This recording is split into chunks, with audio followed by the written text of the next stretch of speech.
আসসালামু আলাইকুম প্রিয় শিক্ষার্থী, আশা করি তোমরা অনেক ভালো আছো এবং গত ক্লাসগুলোতে আমরা সংখ্যা পদ্ধতির বিভিন্ন টপিকস নিয়ে আলোচনা করেছি। সো আজকে আমরা এই টপিকসগুলোর উপরে এমসিকিউ সলভ করব এবং প্রত্যেকটা এমসিকিউ আমরা অ্যানালাইসিস করে করে সলভ করব যাতে তোমরা পরীক্ষাতে ইজিলি সেগুলো সলভ করতে পারো। তো এখন আমরা একটা এমসিকিউ সলভ করব এবং এমসিকিউটা আসছে যশোর বোর্ড 2016 সাল। তো এখানে দেখো একটা বাইনারি সংখ্যাকে হেক্সাডেসিমাল সংখ্যাতে রূপান্তর করতে বলছে। তাহলে বাইনারি থেকে হেক্সাডেসিমালে রূপান্তর, এই রূপান্তরটা আমরা আগের ক্লাসগুলোতে আলোচনা করেছি। যারা রূপান্তরের ক্লাস করনি বা রূপান্তর জানো না তারা আমাদের আগের ক্লাসগুলোর ভিডিওগুলো দেখে আসতে পারো। তো আমরা দেখো বাইনারি থেকে হেক্সাডেসিমালে রূপান্তর, অর্থাৎ যদি কোনো সংখ্যা বাইনারি থাকে এবং বাইনারি থেকে হেক্সাডেসিমালে রূপান্তর করতে বলে, তাহলে আমরা জানি, একটা নোট আমি লিখে দিছিলাম, হেক্সাডেসিমাল মানে বাইনারি 4 বিট।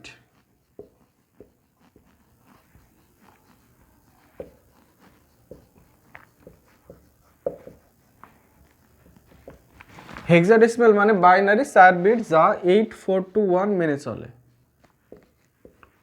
যে নোটটা লিখে দিছিলাম এই নোটের মাধ্যমে আমরা বাইনারি থেকে হেক্সাডেসিমালে রূপান্তর করতে পারি। তো এখন দেখো যে যেহেতু বাইনারি থেকে হেক্সাডেসিমালে যদি আমরা যাই তাহলে আমাদেরকে 4 বিট করে করে নিতে হবে, অর্থাৎ একটা হেক্সাডেসিমাল ভ্যালু যদি আমরা পেতে চাই তাহলে আমাদের কি করতে হবে, 4টা করে বাইনারি ডিজিট নিতে হবে। তো এখানে দেখো, অর্থাৎ এই বাইনারি সংখ্যাটাকে আমরা 4 বিট করে সাজাবো। তাহলে 4 বিট করে সাজাবো কিভাবে, দশমিকের বাম দিকে 4টা নিব, তারপরে আমরা আর 4টা নিব। তাহলে দেখো দশমিক থেকে যদি আমরা ডান দিকে যাই তাহলে 1 এর ডান দিকে 3টা যদি আমরা শূন্য নেই তাহলে আমাদের 4টা বিট পূরণ হবে।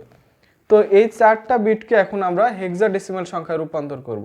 তাহলে এটাকে যদি আমরা হেক্সাডেসিমালে রূপান্তর করতে চাই তাহলে আমাদেরকে 8421 এই সিরিজটা অ্যাপ্লাই করতে হবে। তো এরপরে আমরা কি করি, এই 4 বিটকে আমরা 8421 এর মাথার উপরে বসাবো। তাহলে এটাকে যদি আমরা 8421 এর মাথার উপরে বসাই তাহলে কি পাবো, 1110। এরপরে দেখো যাদের মাথার উপরে 1 আছে তাদেরকে আমরা একসাথে নিয়ে যোগ করব। তাহলে 842 এই তিনটার মাথার উপরে যেহেতু 1 আছে তাহলে এদেরকে ধরে যদি আমরা যোগ করি তাহলে কত হয়, 8 4 12 আর 2 14। তো আমরা জানি 14 মানে কত, 14 মানে হচ্ছে ই। তো এ মানে 10, বি মানে 11, সি মানে 12, ডি মানে 13, ই মানে 14, এফ মানে 15। তো যেহেতু আমাদের যোগফল আসছে 14, তাহলে আমরা জানি যে 14 মানে কত, ই। তাহলে এইটার ভ্যালু হচ্ছে ই। তো এরপরে বাম দিকের আর 4টা, তাহলে এটার হেক্সাডেসিমাল ভ্যালু কত হবে, তো এটাকেও আমরা 8421 এর মাথার উপরে বসাবো। তাহলে 8421 এর মাথার উপরে যদি এটাকে বসাই তাহলে কি হবে, 1101। তাহলে যাদের মাথার উপরে 1 আছে তাদেরকে আমরা ধরে যোগ করে ফেলবো। তো 84 এবং 1 এর মাথার উপরে যেহেতু 1 আছে তাহলে 84 যোগ করলে হয় 12 এবং এই পাশে যে 1টা আছে এটা যোগ করলে কত হয়, 13। তাহলে 13 মানে কত, 13 মানে দেখো ডি, অর্থাৎ 110 কারেসপন্ডিং হেক্সাডেসিমাল ভ্যালু কত, ডি। এরপরে আমরা দশমিক দিয়ে দিলাম 1000, অর্থাৎ এটাকে যদি আমরা হেক্সাডেসিমালে রূপান্তর করি তাহলে কি হবে, আমরা সর্বপ্রথম 8421 এর মাথার উপরে বসাবো 1000। তো এখানে দেখো যেহেতু 8 এর মাথার উপরে 1 আছে তাহলে আমরা শুধু এখানে 8 কে সিলেক্ট করব। তাহলে 8 কে যদি আমরা নেই তাহলে এটা কত হবে, 8। তাহলে আমাদের অ্যান্সার কত হবে, DE.8। তো এখানে দেখো গ নম্বরে আমাদের অ্যান্সার আছে DE.8। তাহলে আমাদের অ্যান্সার কত, গ নাম্বার। সো আশা করি তোমরা প্রথম এমসিকিউ এর সলিউশনটা বুঝতে পেরেছো। এবার আমরা দেখো 2 নাম্বার একটা এমসিকিউ সলভ করব এবং এই এমসিকিউটা আসছে দিনাজপুর বোর্ড 2016। তো এমসিকিউটাতে কি বলছে, DFE 16, অর্থাৎ একটা হেক্সাডেসিমাল এই সংখ্যাটার সমতুল্য অক্টাল মান কত সেটা আমাদেরকে বের করতে হবে। তো আমরা বলেছিলাম যে হেক্সাডেসিমাল থেকে অক্টালে যাওয়ার ডিরেক্ট কোনো পাথ নাই বা রাস্তা নাই। তো আমরা কি করব,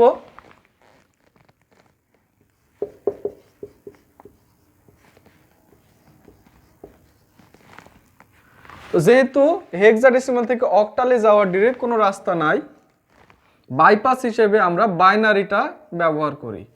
সো আমরা কি করব, হেক্সাডেসিমাল থেকে আগে বাইনারিতে রূপান্তর করব, তারপরে বাইনারিটাকে অক্টালে রূপান্তর করব।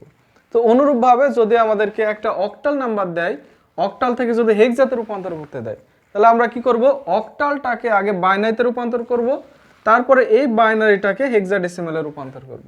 তো এখানে যেহেতু হেক্সাডেসিমাল থেকে অক্টাল মান বের করতে বলছে, তো আমরা কি করব, প্রথমে হেক্সাডেসিমাল ভ্যালুটাকে বাইনারিতে রূপান্তর করব, তারপর এই বাইনারি থেকে আমরা অক্টালে রূপান্তর করব, তারপরে যেটা অ্যান্সার হয় সেটা আমাদের রাইট অ্যান্সার।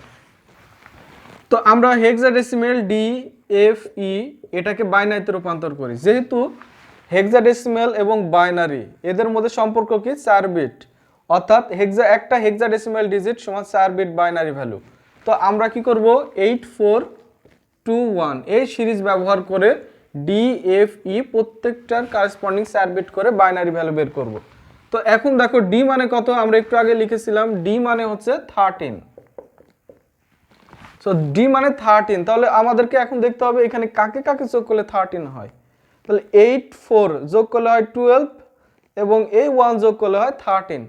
সো আমরা কি করব, যাদেরকে যোগ করলে 13 হয় তাদের মাথার উপরে 1 দিব এবং বাকিটা 0 থাকবে। তাহলে 8 4 1 যোগ করলে 13 হয়, 1101, এটা হচ্ছে ডি এর বাইনারি ভ্যালু। তো এখন আমরা এফ এর বাইনারি ভ্যালু বের করব। এফ মানে 15, এফ মানে কত, এফ মানে হচ্ছে 15। সো এখানে আমরা দেখব কাকে কাকে যোগ করলে 15 হয়। তো এখানে দেখো 4টাকে যোগ করলে 15 হয়, তাহলে আমরা কি করব, 4টার মাথার উপরে 1 দিয়ে দিব। সো এফ এর কারেসপন্ডিং বাইনারি ভ্যালু কি, 4টা 1। এরপরে দেখো ই, ই মানে কত, 14,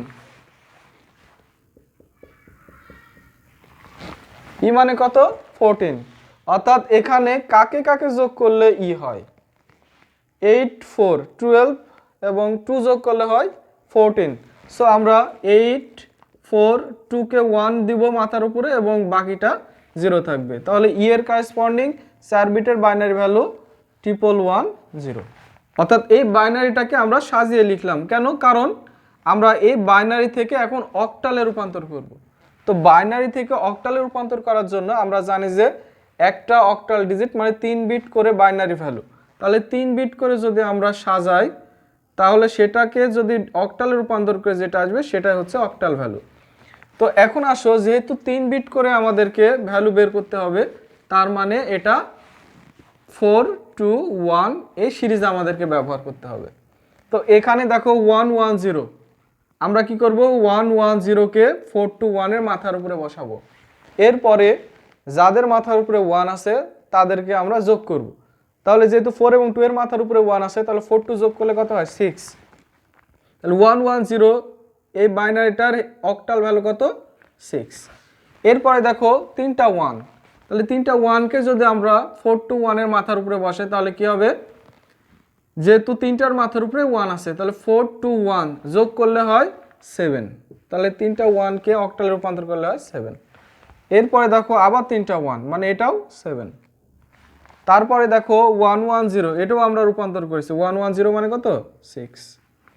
তাহলে ডিএফই হেক্সাডেসিমেলের সমতুল্য অক্টাল মান হচ্ছে 6776 অক্টাল।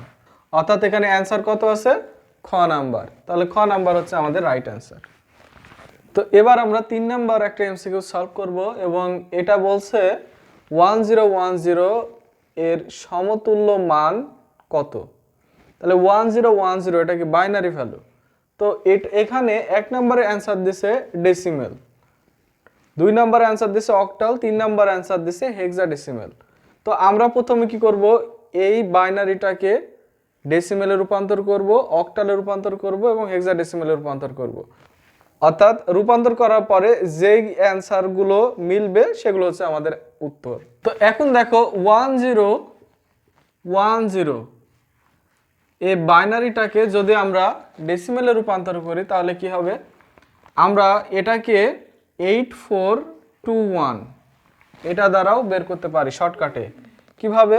কারণ এখানে দেখো 4 বিট আছে, তো আমরা সিরিজ ব্যবহার করব 1 2 4 8।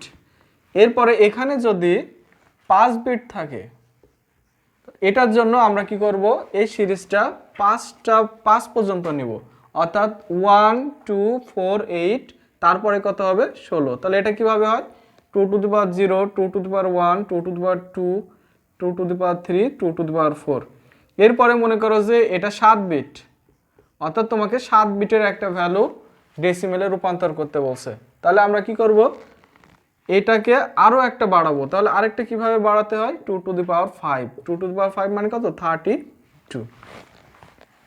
তো এখন কি করবে, এই ভ্যালুটাকে আমরা সরাসরি কি করব, এই সিরিজের মাথার উপরে বসাবো। বসানোর পরে যাদের মাথার উপরে 1 আছে তাদেরকে যোগ করে দিব, তাহলে সেটা হচ্ছে আমাদের তার কারেসপন্ডিং ডেসিমেল ভ্যালু। তো এখানে যেহেতু 4 বিট আছে তাহলে আমরা কি ইউজ করব, 1 2 4 8, তারপরে 1 0 1 0, এটাকে 8421 এর মাথার উপরে বসালে 8 এবং 2 এর মাথার উপরে যেহেতু 1 আছে তাহলে 8 আর 2 যোগ করলে কত হয় 10, তাহলে 10 এটা হচ্ছে ডেসিমেল ভ্যালু। তারপরে আমরা দেখি যে 1010 এই ডেসিমেল এই বাইনারিটার অক্টাল ভ্যালু কত।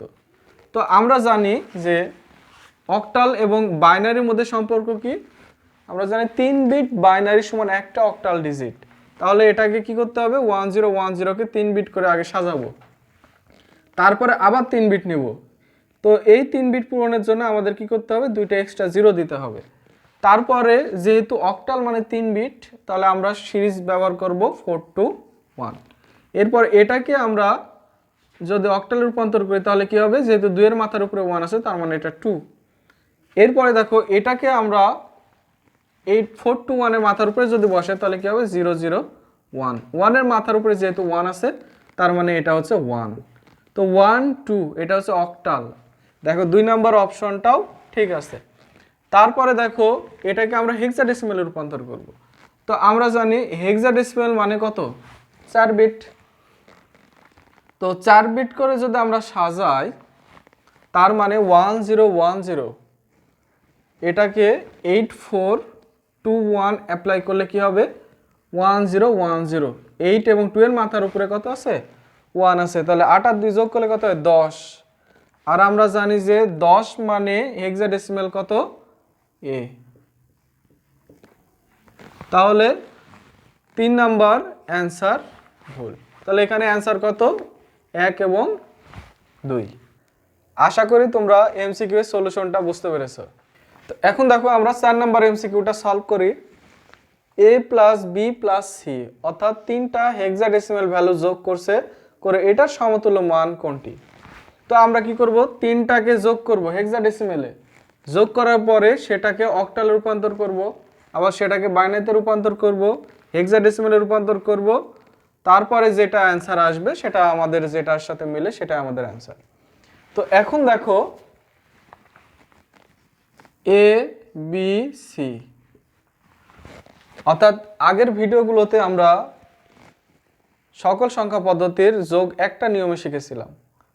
তো এখানে দেখো ওই নিয়মটা যদি মনে থাকে তাহলে হেক্সাডেসিমেলের যোগটা আমরা সহজে বের করতে পারবো। এ বি সি, অর্থাৎ এ মানে 10, বি মানে 11, 10 আর 11 যোগ করলে হয় 21, 21, সি মানে হচ্ছে 12, 21 আর 12 যোগ করলে হয় 33। কিন্তু এখানে খেয়াল করো 33 আমরা এখানে বসাইতে পারবো না। কেন? কারণ 33 নামে হেক্সাডেসিমেলের কোনো অঙ্ক নাই। কারণ হেক্সাডেসিমেলের অঙ্ক আমরা জানি F0 থেকে F পর্যন্ত, F মানে 15 পর্যন্ত, কিন্তু 33 তো 15-র বেশি। সো আমরা কি করব, 33 থেকে হেক্সাডেসিমেলের ভিত্তি 16 বিয়োগ করব। তো 33 থেকে যদি আমরা 16 বিয়োগ করি তাহলে কত হবে 17। 33 থেকে 16 বিয়োগ করলে হয় 17, কিন্তু 17ও তো আমাদের হেক্সাডেসিমেলের অঙ্ক না। তাহলে কি আমি 17 এখানে বসাতে পারবো? 17 বসাতে পারবো না। তাহলে এই 17টাকে আমাদেরকে আবার ছোট করতে হবে। ছোট করব মানে 17 থেকে হেক্সাডেসিমেলের ভিত্তি আবার 16 বিয়োগ করব। তাহলে 17 থেকে 16 বিয়োগ করলে কত হয় 1। যেহেতু 1 হেক্সাডেসিমেলের অঙ্ক, তাহলে আমরা এখানে 1 বসাতে পারবো। এরপরে তাহলে আমাদের হাতে কত থাকবে? যেহেতু আমরা 33 থেকে 2 বার 16 বিয়োগ করে 1 আনছি, তার মানে আমাদের হাতে থাকবে 2। তো হাতে যেটা থাকবে ওটা আমাদের বাম পাশে বসে যাবে। তো এ বি সি এই তিনটাকে যদি আমরা যোগ করি তাহলে হেক্সাডেসিমেলে কত পাবো 21। তাহলে আমাদের এখানে অ্যান্সার 21 কিন্তু নাই, তার মানে আমাদের হেক্সাডেসিমেলের কোনো অ্যান্সার এখানে আমাদের সঠিক নয়। তাহলে আমাদের কি করতে হবে, এই হেক্সাডেসিমেলটাকে এখন অক্টালে রূপান্তর করে দেখতে হবে যে 33 আসে কিনা। তো এটাকে অক্টালে রূপান্তর করলে কত আসে, তোমরা এই ক্যালকুলেশনটা ক্যালকুলেটরেও করতে পারো, অর্থাৎ হেক্সাডেসিমেল থেকে অক্টালে ক্যালকুলেটরে বের করে দেখতে পারো। যদি 33 আসে তাহলে সেটা অ্যান্সার। তো এটা যদি আমরা হাতে করি তাহলে একটু সময় লাগবে, কিন্তু তোমরা যদি প্র্যাকটিস করো তাহলে বেশি সময় লাগবে না। 21 যেহেতু হেক্সাডেসিমেল থেকে অক্টালে যাওয়ার কোনো রাস্তা নাই, তাহলে আমরা কি করব, এটাকে বাইনারিতে রূপান্তর করব। তো হেক্সার থেকে বাইনারিতে রূপান্তর মানে 4 বিট করে আমরা রূপান্তর করব। 001 আর 2 মানে কত 0010। তো এটাকে আমরা এখন অক্টালে রূপান্তর করব। এটাকে যদি অক্টালে রূপান্তর করে মানে 3 বিট করে আমাদের নিতে হবে। তাহলে 3 বিট করে যদি নেই তাহলে এটা 1 আর এটা কত 4। তাহলে অক্টালে আসে 41। তো এখানে তো 41ও নাই, তার মানে আমাদের অক্টালও অ্যান্সার নয়। তাহলে কি হবে, বাকি যেটা থাকবে সেটাই অ্যান্সার, বাইনারি অর্থাৎ খ নাম্বার অ্যান্সার। তো এটা আমরা বের না করে বলতে পারবো, কারণ এটাও সঠিক নয়, এটাও সঠিক নয়, এটাও সঠিক নয়। তাহলে অ্যান্সার কত খ নাম্বার। এখানে দেখো এই যে আমরা যখন এই হেক্সাডেসিমেলটাকে বাইনারিতে রূপান্তর করছিলাম তখন কিন্তু আমাদের খ নাম্বারে অ্যান্সার বের হয়ে গেছে। তো এটা যেহেতু আমাদের অ্যান্সার, সো সঠিক উত্তর হচ্ছে খ নাম্বার। আমরা এখন 5 নাম্বার এমসিকিউ সলিউশনটা দেখব। দেখো 1016 এটা একটা হেক্সাডেসিমেল ভ্যালু, এত এর পূর্বের সংখ্যাটি কত? তো আমি যদি তোমাকে ডেসিমেলে বলি যে 20 এর পূর্বের সংখ্যা কত, তখন তুমি কি বলবে? 20 থেকে 1 বিয়োগ করে আমরা বলি 19। তারপরে তোমাকে যদি বলি যে 50 এর পূর্বের সংখ্যা কত, তুমি কি বলো? 49। কিভাবে? 50 থেকে আমরা 1 বিয়োগ করি। তো অনুরূপভাবে তুমি যদি বলো যে 1016 এত এর পূর্বের সংখ্যা কত, তাহলে আমরা কি করব? 10 থেকে 1 বিয়োগ করব। তো এই সংখ্যাটা কিন্তু হেক্সাডেসিমেল। তো আমরা বিয়োগ করব কোন পদ্ধতিতে? হেক্সাডেসিমেল পদ্ধতিতেই বিয়োগ করব। এখন তুমি যদি বলো যে 10 থেকে 1 বিয়োগ করলে হয় 9, তাহলে কি সেটা হলো না? কেন? কারণ এটা তো ডেসিমেল বিয়োগ, কিন্তু তোমাকে এখানে করতে হবে হেক্সাডেসিমেল বিয়োগ। তাহলে হেক্সাডেসিমেল বিয়োগ আমরা কিভাবে করি? যারা বিয়োগের ক্লাসটা দেখো নাই তারা আমাদের প্লেলিস্টে গিয়ে আগে বিয়োগের ক্লাসগুলো দেখে আসবে। তো এখানে দেখো 10 যেহেতু হেক্সাডেসিমেল, আর সেটা থেকে আমরা কি করব? 1 বিয়োগ করব হেক্সাডেসিমেল পদ্ধতিতে। এখানে কত আছে 0 আর এখানে আছে 1। তো আমাদের নিয়ম কি ছিল যে উপরে যদি ছোট সংখ্যা থাকে আর নিচে যদি বড় সংখ্যা থাকে তাহলে আমরা ছোট থেকে বড়টা বিয়োগ করতে পারি না। তখন ডেসিমেল বিয়োগের সময় কি করতাম যে 0 মানে 10 ধরে নিতাম, 10 থেকে 1 বিয়োগ করলে হতো 9, তারপর হাতে থাকে 1, 1 থেকে 1 বিয়োগ করলে হয় 0, তাহলে অ্যান্সার কত হয় 9। তো তাহলে হেক্সাডেসিমেলও সেম নিয়ম ফলো করবে। 0 থেকে যেহেতু 1 বিয়োগ করা যায় না, তাহলে আমরা কি করব? 0 এর সাথে হেক্সাডেসিমেলের ভিত্তি 16 যোগ করে নিব। তাহলে 0 এর সাথে 16 যোগ করলে কত হয় 16। 16 থেকে 1 আমরা বিয়োগ করব, তাহলে 16 থেকে 1 বিয়োগ করলে হয় 15। 15 এখানে বসাতে পারবো না, কেন? কারণ 15 নামে হেক্সাডেসিমেলের কোনো ডিজিট নাই। 15 মানে কত এফ, তাহলে আমাদেরকে এখানে বসাতে হবে এফ। যেহেতু উপরে আমরা ধার করে 16 যোগ করে নিছিলাম 0 এর সাথে, তাহলে আমাদের হাতে 1 আছে, ওই একটা এই বাম পাশে যোগ হবে। তাহলে 1 এবং এখানে হাতের 1 যেটা ছিল এটা বিয়োগ করলে হবে 0। তাহলে ফাইনালি আমরা কি পেলাম? 0f মানে কত এফ। তাহলে এখানে অ্যান্সার কত হবে? গ নাম্বার। তো যারা বিয়োগ বুঝো নাই তারা আই বাটন থেকে আমাদের বিয়োগের ক্লাসটা করে আসলে অবশ্যই তোমরা বুঝতে পারবে।